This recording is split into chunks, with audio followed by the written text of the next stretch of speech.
The topic of this lab is identifying metamorphic rocks, and some of the background information that I had on this topic, as always, is the past lab that I've taken.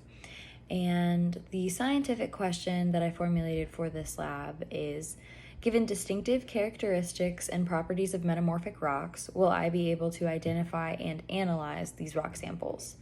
And the significance of this lab, I really feel that it served to broaden our knowledge of how the natural world is working and shifting, especially in the case of metamorphic rocks. It just really goes to show all of the different ways that metamorphic rocks can be formed. It just really proves that Earth is constantly changing, and this was really good insight to how all of that works and what goes on before and after those processes.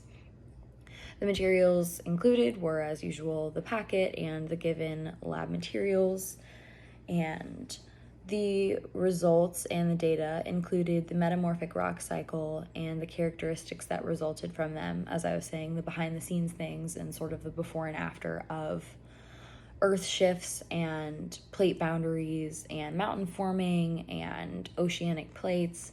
All of that really contributes to the shifting of Earth's geology as a whole, but also metamorphic rock formation, which is what we talked about.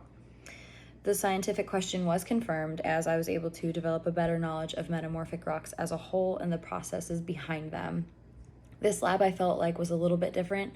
It wasn't so much identifying the rocks, it was more identifying how those rocks came about, because we've already discussed the protoliths and we know how those came about, and so it was very interesting to almost look at it backwards and look at the rock that was resulting and see what happened to create that.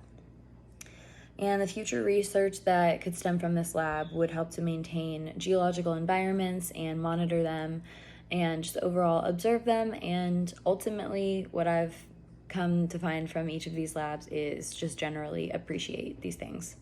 Thank you.